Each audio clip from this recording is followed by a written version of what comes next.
Hey, friends, welcome back to yet another exciting episode of Friends of the Squared Circle. I'm your host, Crander Q, aka my real name.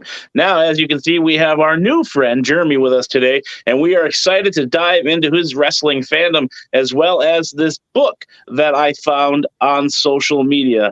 And I reached out, and Jeremy was very excited to come on. Jeremy, how are you doing today? I'm good. How are you? I'm doing great. Like we talked off camera, a lot of people know I got cats, and it takes like a village, I swear, to raise these three things, because they just dart everywhere right when it's recording time, and I have to chase them out of the room. So if I sound out of breath, I forgot to tell you that it's because I'm chasing cats and I'm not very physically fit. So Right on, man. It's all good. yeah, I gotta say I'm on the right side of the cat dad world. I seen Stone Cold Steve Austin posted a video with him and a cat. A lot of other wrestlers in the area have cats, so I feel like I'm finally in the cool group, being a cat guy, even though I grew up with dogs my whole life. So, Yep, right on. but this isn't a cat podcast. This is a wrestling podcast. Let's just kind of jump into that fandom of yours. What was those first early memories of wrestling for you? I think probably 6, 7 years old, being at the Kiel Auditorium with my grandfather watching Okay. WWF house shows. Hulk Hogan, Ted DiBiase, Harley Race, Dusty Rhodes, King Kong Bundy, Andre the Giant, things Oh like that. wow. I was actually just thinking back to a big show that was here in St. Louis, and I've been searching for the tape for years. It was called WrestleFest, and it was here in 1991. It was held Okay. at Busch Stadium, and Andre the Giant was there. Hulk Hogan was there. Actually, Ultimate Warrior beat Undertaker in a casket match Oh there, wow. and it was in mid-July. And so you can imagine how hot it was here in St. Louis in Hmm. mid-July. I just remember as a little kid sitting on the field of the old Busch Stadium when they still had the AstroTurf, so that made it about 10 to 15 degrees hotter even.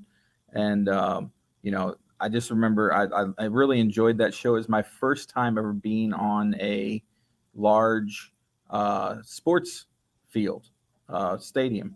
So that was kind of a little did I know that was kind of a precursor to some of the shows that would be happening, in our time now. That's so cool that you can say you have got to see Andre the Giant live. I know growing up, Big Show was my Andre, and I was just amazed how big he was in WCW, and he's actually on my bucket list of people to meet, just because he doesn't do a lot of appearances, and hopefully now that he's getting older and Mhm. not wrestling as much, maybe being with AEW, that he's able to go out and do comic cons to promote the company or meet and greets. Not saying that he would probably do an independent show because a lot of those guys get to the top and they're just think that the independents might be just too much for him. But it would be Yep. so great if he would come to a comic con. And I always like to talk to those guys before we jump back in. Sorry, like when No, Christian you're was good. always on the circuit. Like, hey, tell Edge the people want to see him. Like, I get this isn't for everybody, but we see you, but now we want to see you guys together Right. at these things so that we can interact as fans with you guys. And maybe he would finally say, "Hey, man, people are asking for you. You need to do these things. They're a lot of fun." Right on. So as a kid, were there any wrestlers that stood out as your favorites? You mentioned Grandpa taking you. Did you guys kind of have the same taste in wrestlers? My grandpa wasn't actually a wrestling fan. He just took me to spend time with me. Oh, okay. It was something. It was something that we did together, and but we always talked about Hulk Hogan. He was my guy growing up, and I remember he took me to the theater to see No Holds Barred when it came out, and anytime Hogan was on doing something, we were watching it on TV, or anytime WWF came to St. Louis and Hogan was there, we were there. Very nice, very nice. Now, see, that was one of the first action figures I got as a kid.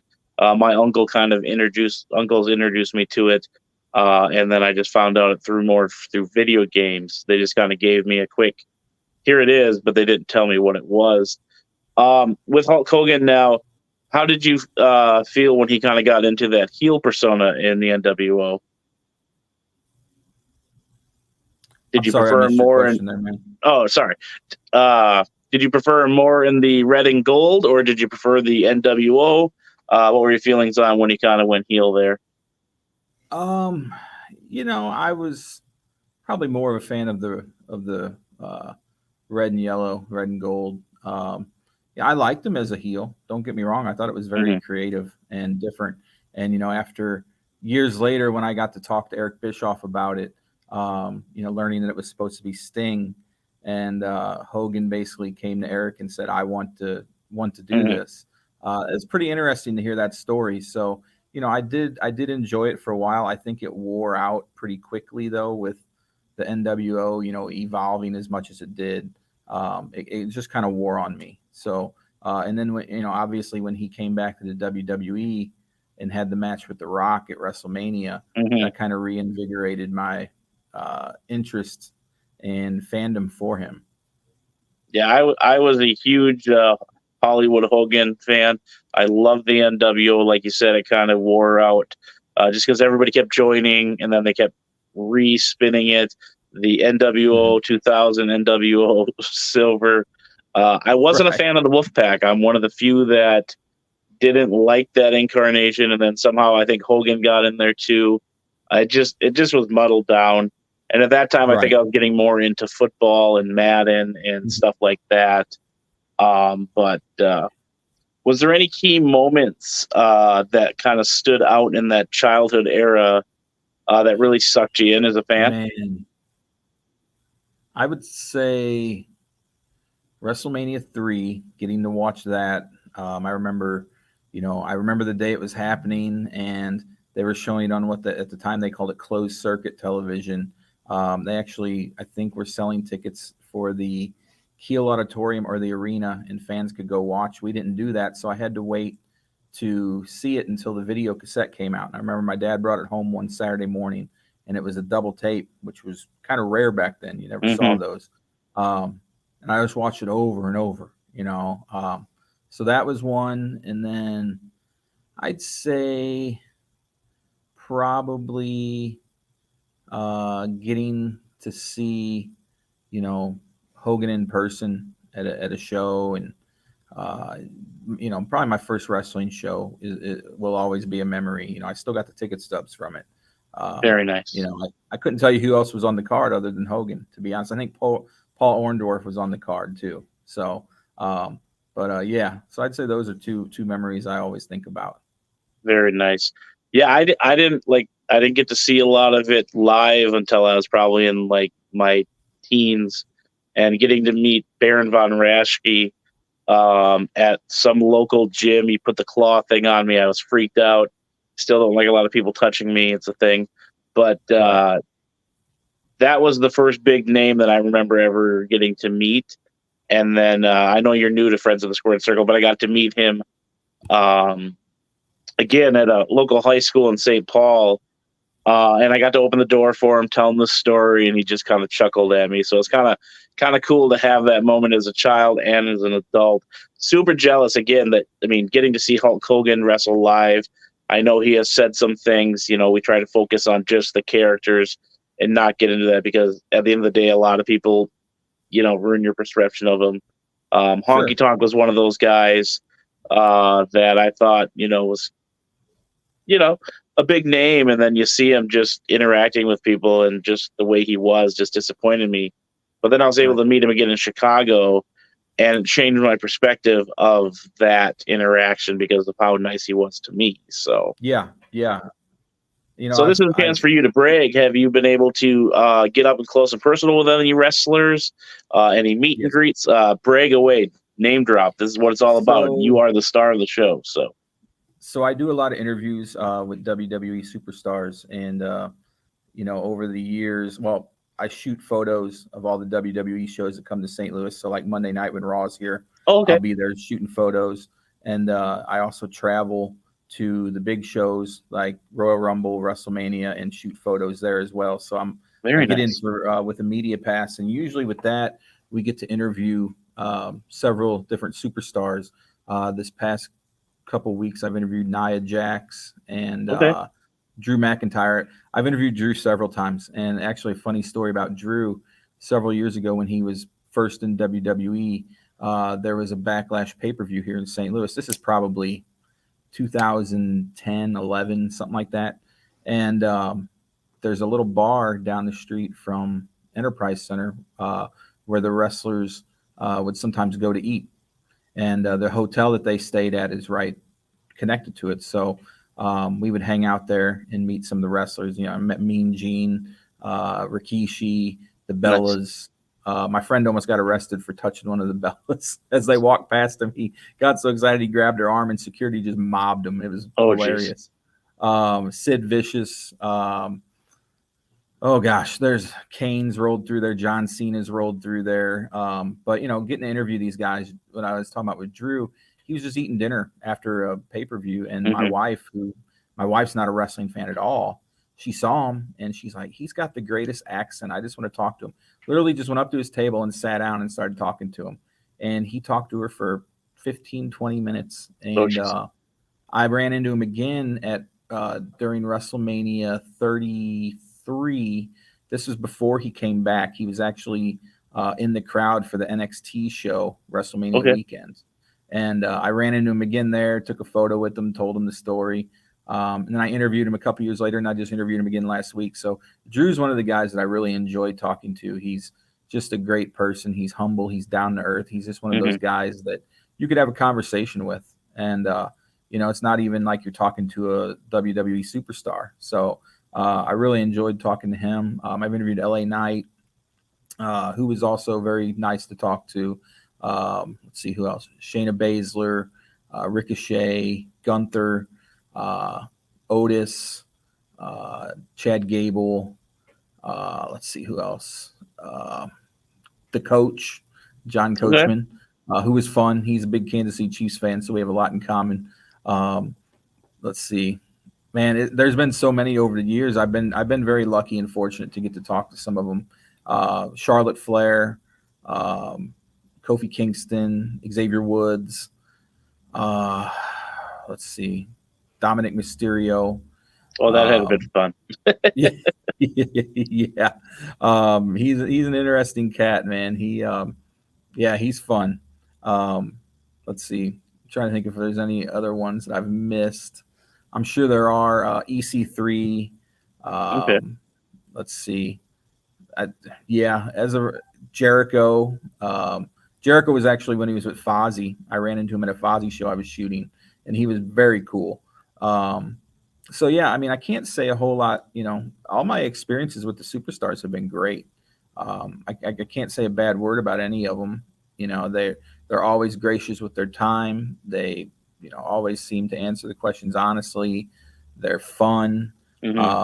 So yeah, it's a fun thing to do. I've been a journalist now for 22 years, and you know, that's kind of what led to me writing this book, is traveling all over the country. I met a group of friends who, you know, I never would have met if it wasn't for going to WrestleManias. And so we text each other pretty much on the daily. Every night we'll text about something with wrestling. You know, right now we're talking about the whole Vince McMahon scandal and all that. Oh, yeah. You know, but it just opened my eyes to, if I met these guys who I'm friends with and we meet up once or twice a year at WrestleManias, or we met in Vegas for Double or Nothing. Oh, CM Punk's another. I love CM Punk. He's my guy. Interviewed him a couple times. He was always cool. But yeah, we meet at these shows. You know, we've met at Double or Nothing, different WrestleManias, and we just hang out. And I thought, you know, if I met these guys like this, surely there's got to be other fans with even cooler stories to tell. So that's how I came up with the idea for this book. I started talking to different fans, getting their stories, and I'm like, I really want to write something from a fan's perspective, because we can open any book and read about the performer's perspective. You know, we can go on the internet right now and read a fresh interview with, you know, Stone Cold Steve Austin or The Rock, or, you know, whoever it may be. Those are out there. But never, and I've heard this from a lot of the wrestlers. I've talked to like Nia Jax, and I've talked to Sami Callihan about, you know, my idea, and they're like, no one's ever wrote anything from a fan's perspective. And the fans who have read the book, they love it, and even non-wrestling fans love it. They're like, the best compliment I've gotten is someone told me, it's like you're sitting in a room talking to me while I read it, and it's an easy read. And that's why I wrote it that way. It's like you're having a conversation with all these people through the book, and and I got some really cool people to feature in the book. Kyle Scarborough, who's a tattoo artist from Washington, Missouri, he designed Bray Wyatt's Fiend mask. Oh, nice. Yeah, so he shared some text messages between him and Bray the night Bray debuted as the Fiend. And of course, while writing the book, Wyatt passed. And that kind of changed that whole story, because the story with Kyle originated a few years back as a magazine article. And so I wanted to make sure I got him in the book. So I went back and talked to him a little bit more. He shared a photo that's in the book of him and Bray when he did some tattoo work for him. He shared the text message link that I have in the book. And so he was really cool to talk to. Justin Deming is a guy from the East Coast who used to be from St. Louis. He is such a big wrestling fan that he went out and he got the exact specs of the winged title belt, and he had the replica of it tattooed around his entire waist. It took 2.5 years. So I tell his story. I talked to a gentleman named Kurt Gannon, who's an independent wrestler from Kansas, and how he has been right there to almost make it with NWA, and then he had a shoulder injury, which basically knocked him down for about a year. And he's starting to make his comeback. He's back on the indie scene, starting to make his comeback as we speak. He was involved with the Control Your Narrative guys, EC3, Braun Strowman, and those guys. So I tell his story. I talked to a young girl named Izzy Moreno, who a lot of fans may know if they listen to Busted Open. She was heavily involved with an NXT storyline several years ago with Bayley and Sasha when she was 8. And, I first discovered her listening to Busted Open. She would call in, and I'm like, this girl's 11, 12 years old. She knows more than most grown men. So I followed her story throughout the years, and now she's 16, living in Florida. She wrestles at Mission Pro in Texas, which is Thunder Rosa's place. And she's living her dream, becoming a pro wrestler at the age of 16. Let's see, who else do I talk about? A young man named Derek Baker. He's a 26-year-old guy from St. Louis, and he has 3 million followers on TikTok. He is a young guy with Down syndrome, the hugest wrestling fan you'll ever meet. WWE and I think it's like a bunch of different companies will send him and his family to WrestleManias, Royal Rumbles, and Derek. I've met Derek several times. I love talking to him because he just loves wrestling. I mean, it's almost like that's what he lives for, is to talk wrestling, to watch wrestling, to be at the shows. But, when you go to one of these shows, like he'll be at the one in St. Louis Monday night for Raw, there's literally a line of people 20, 30 deep that want to just get a photo with him. Yep. And it's pretty neat to watch because this kid's living out, everyone's dream who's a wrestling fan. He's got to meet everybody. He's been backstage with CM Punk, Cody Rhodes. He just met John Cena in October. So, it's a great story to tell, and being an advocate for, I'm a teacher. So being an advocate for, kids who are dealing with autism and Down syndrome, that's something that I really hold up very highly. And so it was great to get to tell Derek's story. I feel like I'm leaving somebody out. Let's see, Derek, Kurt, Kyle. Oh, John Gray. John Gray is a referee who refs for GCW, Game Changer Wrestling. And so I tell his story about becoming a ref, meeting his wife at a ring or in the wrestling ring, and they actually got married in the wrestling ring. And then I tell about how he got injured. He got cut real bad during a match for GCW. And so I kind of tell that story.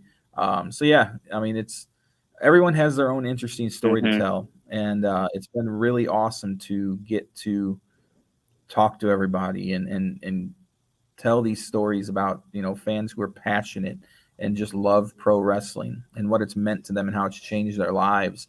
And it's been so well received that I have decided to write a sequel. So I did my first interview with my first person I'm going to talk about in the book last week. And I actually have an interview with the next subject tonight. So it's going to be bigger, as sequels always are, bigger, more stories, because I told my story in the first book. So I'm done telling mine. So I'm looking for more and more people that have an interesting story to tell. So if anyone's out there with a great story, let me know. I'd love to try to get you in the next book. Yeah, and that's kind of what this show is about too. Like I said, I know you're new to Friends of the Squared Circle.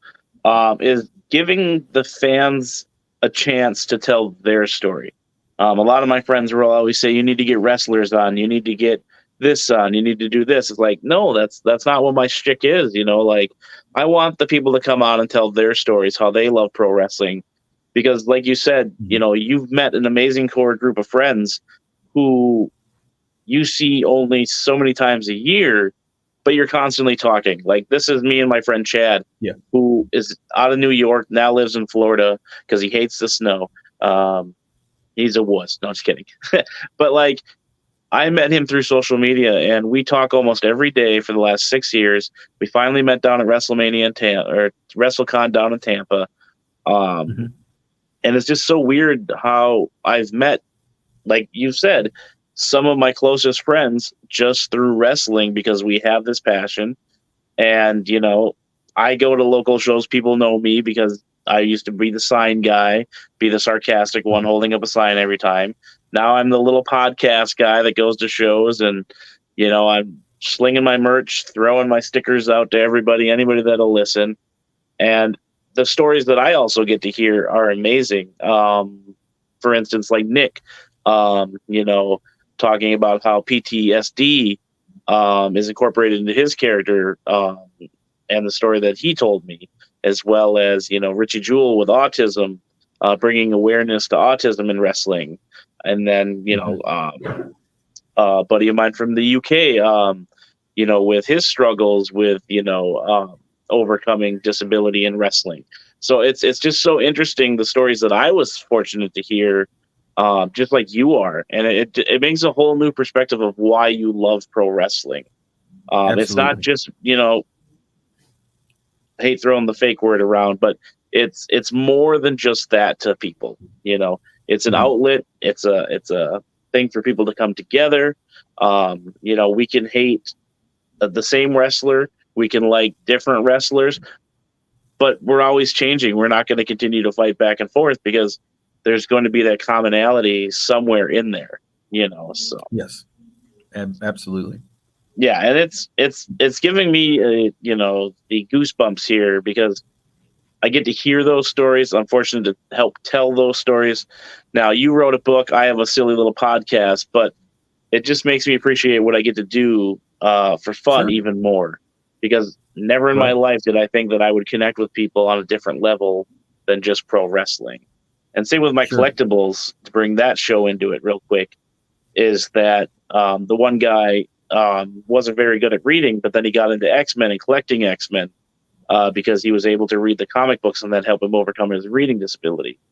Or the one guy who liked Donatello and the Ninja Turtle because he was really smart, and he wanted to be smart like Donatello. So it's so crazy how the littlest thing can motivate you to do better. And I think that's what this podcast does for me, is it motivates me to hustle and grind to continue to build my brand.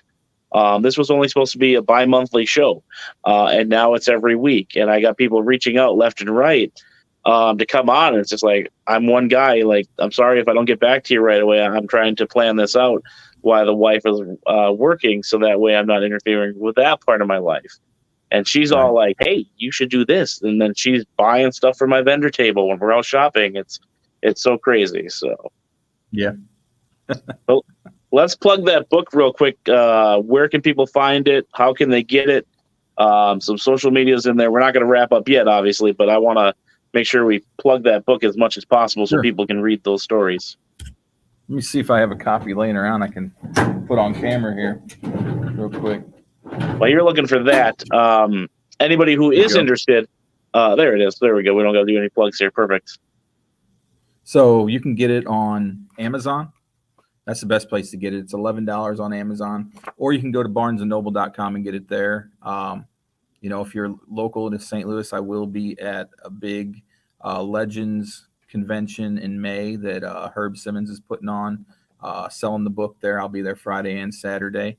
And I'll be in Philadelphia during WrestleMania weekend. Anyone can connect with me if they want. I'll have some copies with me while I'm there. So if you want to pick one up in person, I'll sign it for you and you can get it from me in person. So those are the places you can get it. As of right now, I'm trying to expand into like some bookstores and things like that, but doing self-promotion is a little bit more difficult than hiring a publisher, and Right. that was the biggest decision with this, is to go with a publisher or to do it myself. And I chose for this one to do it myself. Okay. For the sequel, I might go ahead and hire a publisher. I'm not sure yet. I'm still thinking about it. Yeah, and there's always more room for more books and more stories. So I mean, you learn as you grow. I'll definitely have to get myself a copy of that. Did you distribute them yourself, or do you have like a company that does it? Well, I mean, Amazon will do it for me, but other than that, I do it myself. So, like, if Perfect. somebody wants to order one from me, in person, I can mail it to them. I can do that too. I actually have a ton of copies sitting in my truck. I keep with me at all times in case I run into somebody who wants one. You never know. So, I keep them on me. But yeah, I can mail them out if people can find me on Facebook under JM Housewright. People can find me on Instagram, Dr._Jeremy _Housewright, and then people can find me on X or Twitter under the name Heinous HEINOUSJ, so they can find me there.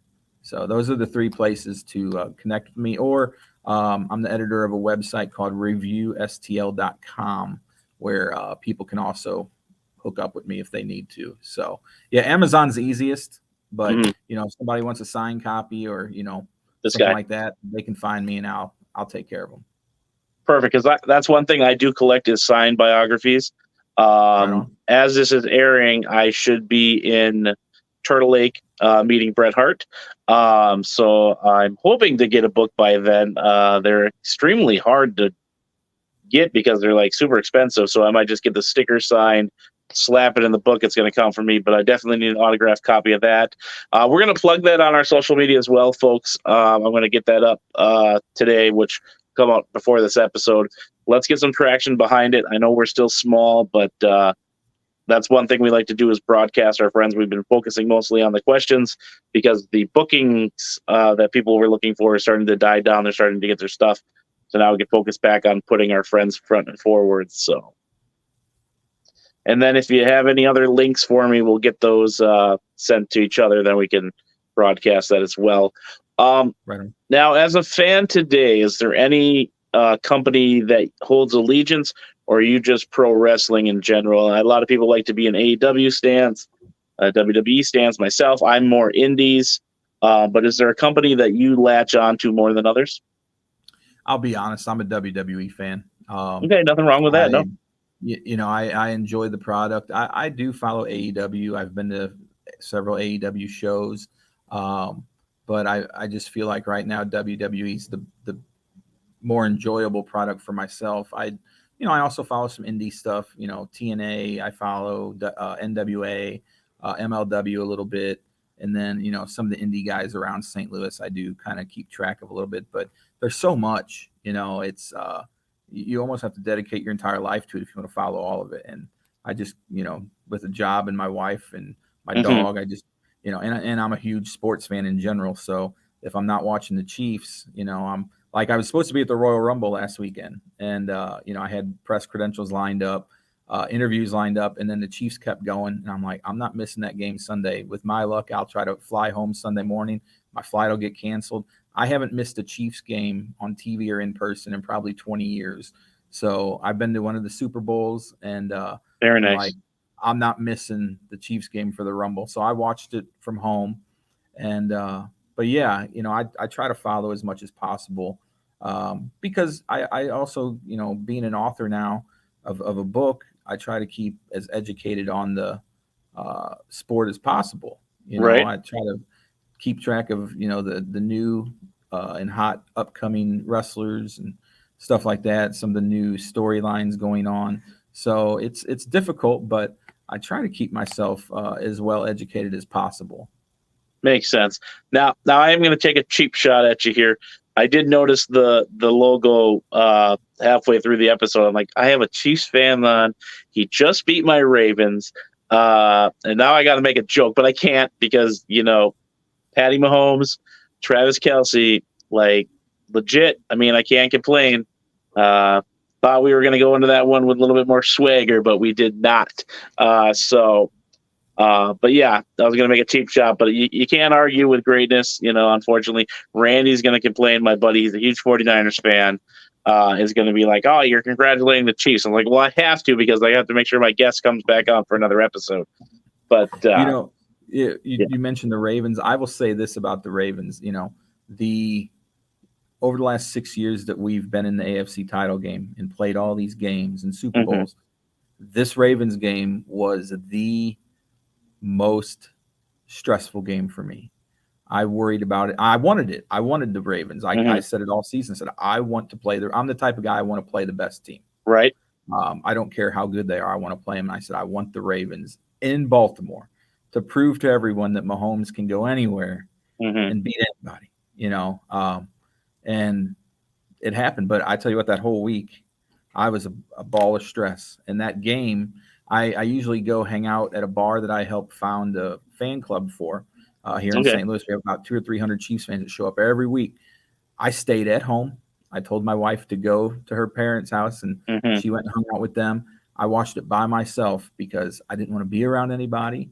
Right. And I'm not one of them guys that typically gets like real loud, but I was hollering a little bit during that game. When Flowers fumbled that ball. Oh yeah, I just threw my fork down while we're at a birthday party, like stupid rookies. Even though I can never catch a pass and get beat up the whole game and still go out there and perform, but like me thinking it's so easy, like just don't drop the damn ball. But yeah, so back to wrestling before I go on a tangent about my team and their playoff miseries. Sure.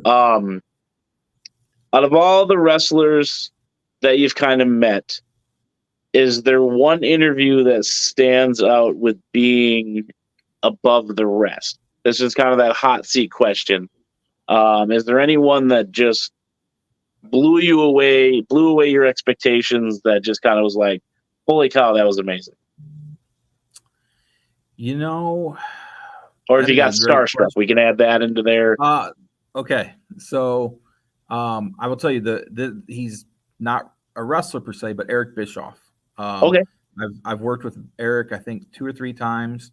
He's great. I consider him one of the best minds in the business. I know a lot of people may not, but I think I love the 83 Weeks podcast, and I listen to it all the time. I think he is one of the most genuine minds in the business. I wish he was still doing some things. Right. And then also Mick Foley. I love Mick. I've worked with Mick a couple times now, interviewing him, going to his shows and things like that. And he is one of the kindest, most genuine individuals you will ever meet. So I'd say those two were probably the best interviews that I had personally. I don't know if I think the interviews with Bischoff turned out really well. With Mick, I think I admire Mick because, one, he's not a body guy. He looks like a normal, everyday guy, well, besides missing his ear. But being a writer, seeing and reading the things that he's written, and I read a lot of the wrestling books that come out, Mick's, Jericho's, Jim Ross. I'm looking forward to Becky Lynch's. I got that on pre-order autograph coming for Premier Collectibles. I got it too, man. But listening to Mick, it's just like he's got great stories. He told me a story about how he used to sleep on couches after every show because he was so cheap. He's one of the most wealthy wrestlers today because he was so Yep. cheap. And he said he used to stay on this guy's couch here in St. Louis. And he said it was really weird because they had a show here one night, and all of a sudden he's sleeping on the couch about 3 a.m, and people are coming and going throughout the house. And he finally kind of wakes up and he realizes he's staying in the house of a drug deal. Oh my God. He said there is a drug deal for crack going on right in the living room where he's sleeping. So he never did that again. He started getting hotels after that. So it's stories like that just it gives you a different insight into what these guys and ladies deal with on an everyday basis. The travel and hearing stories about how they're bombarded at airports and hotels. Right.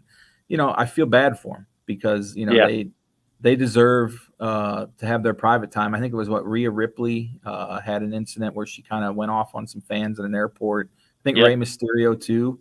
I don't blame the guys. I mean, these autograph hounds. I mean, and I have a basement full of signed memorabilia. I admit that, but I don't hound them.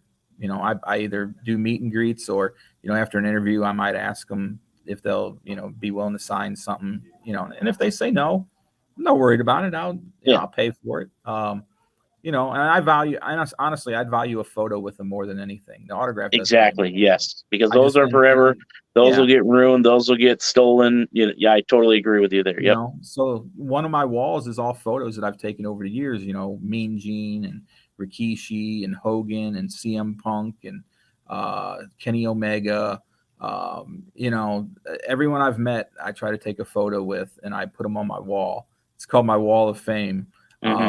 So, that's something that's kind of special and that I value at meeting these guys. A funny story, though, about a wrestler. So, again, this is the night we met Drew. We stayed at the hotel there. Now, we got there early before the show, and I go to open the door to go into our hallway. And this guy is just hauling his rear end down the hall, trying to get through the other, come out the other side. And I open the door for him, and he walks past me, and it's Batista. And I kind of wigged out, I'm like, oh my God. I'm like, I start following him with my phone, trying to get a photo with him. Now this is, 2010. So I'm, 29, 30 years old, not there on a journalist job. This was just as a fan. And my wife made so much fun of me because I'm literally running down the hall saying, hey, Mr. Batista, can I get a photo? And he blew me off. Well, come to find out, he wasn't even supposed to be at that show. This was the pay-per-view where he shows up at the end and screws over somebody. So no one knew he was going to be there. So he was trying. So I seen him in the bar later that night, and he was really cool then. And I said, man, I tried to get your picture earlier. What was that about? And he goes, no one was supposed to know I was here. I didn't want to ruin the surprise. I'm like, oh, that makes sense now. So that was kind of a funny story with him. And some other ones that were really cool. DDP is great. He's just a ball of energy, man. I don't know how that dude does it being in his 60s. And I mean, he is just full of energy. Meeting him is always nice. Kurt Angle's another one who we've met a couple times, and he's always very down to earth. And I'll tell you, one of my favorites was Scott Hall. I got to meet Hall at a WrestleCon, and I remember I gave him a photo, and he starts rehashing the exact match. Talking about the different calls they were making in the ring, and it blew my mind. And, this was a photo from probably 15 years earlier, and he knew move for move what they were doing, and he just sat there and explained it to me. And he had gotten kind of a bad rap at the time as being somebody that's not always friendly with fans. Couldn't have been further from the truth. I mean, now again, I wasn't all excited, trying to get a photo with him right away. I just sat down, and it was like we had a conversation. And I'll never forget that. The day he passed away, I thought about that, and I actually told Kevin Nash that story, and he's like, yeah, that's how Scott was. He would sit down and just talk to you. He just liked having conversations with people. So that always kind of stood out to me as a cool moment. Yeah, and I will die on that hill that every interaction I have had with Scott Hall has been amazing. I've met him 3 times, I think now. I don't even know. But when I got to meet him in WrestleCon, I think it was the year before he passed away. Yeah. And it was during the pandemic, so like there wasn't a lot of people there, masks and stuff. And I had like another hour or two to wait before they'd let me check into my hotel, even though the manager said I could check in early. I'm not upset about that. I wanted to sleep before I went to WrestleMania for 4.5 hours. Anywho, Yeah. I just kept walking around. If somebody didn't have anybody in line, I would just go up and talk to them. Just because it's like, I'm here, I can talk to everybody because there's no one here. Right. And I stopped at Scott's table and just kind of was chatting about how I saw him in Minneapolis at WrestlePalooza and stuff. And he's like, oh, yeah, started talking about the weather. And then we started talking about Sean because of Minnesota. And to hear him talk about how excited he was for Sean to possibly get in there and do one more match, you could genuinely see the love that he had for Sean. And it makes me value that memory because he was bragging about his friend Right. and his accomplishments. When I'm there talking to him about him, he's putting over Sean and how healthy he looks. And, he's going to get his knees fixed. He's going to get back out there and get that rightful send off, which truly I feel like Sean deserves now because Sean looks amazing. And I say it every time I bring him up. It's so good to see him healthy. Scott got healthy, and it just, one of my favorite memories is just sitting there listening to him talk about Sean. It just shows you, again, the love that he had for Sean. And I always used to think Sean was just like the little kid that hung on around all the time. But, to see that genuinely that they are that close was really cool. And that's one that kind of tears me up more than Bray because I've had to interact with Scott multiple times. And he's just been super nice every time. So, yeah. And it sucks that we're getting older and our heroes are starting to deteriorate, pass away. It just makes like my childhood is disappearing a little bit by little. And that's why I think I'm into collecting all my stuff from my childhood because I want those core memories to stay with me, so. Sure. Yeah. And I think, that was a big reason I wrote the book is I don't think the general public or people who aren't wrestling fans understand what it means to a lot of the fans, and it's no different than being a football or baseball fan. Over here, everyone's a St. Louis Cardinal fan. I'm not, but everybody else is, and they, all, collect all these different things from the players. They want to meet and converse with the players, and it's really a different type of fandom here in St. Louis than anywhere in the country as far as baseball goes. And I kind of correlate it with wrestling, because wrestling fans are very passionate, just like the Cardinal fans. Yeah, off camera, I'll have to send you one of the guys that I've had on a previous episode. He's down in your area, and he does photography and stuff too. Getting his story with his son, how that's reinvigorated his passion for pro wrestling. So, but yeah, let's plug that book one more time. We'll try to wrap her up here. I'd love to get you back on. I say that to every guest, because I love having more conversations with people that we have. But let's plug that book, and then we'll wrap this up, and we'll chat off camera for a bit here. It's For the Love of the Show, Pro Wrestling Fans Tell Their Stories. You can get it on Amazon or BarnesandNoble.com. And that's it. Perfect. All right, friends. If you want to be just like Jeremy and come on and tell your wrestling fandom, give us a like and follow on Facebook. Check us out. Send us a message. We're trying to get through all the messages. I know I'm sounding very popular. I'm not that popular. But if you want to be featured on a future episode, send us a message and let's be friends. It's your boy, Crander Q. Crander Q out.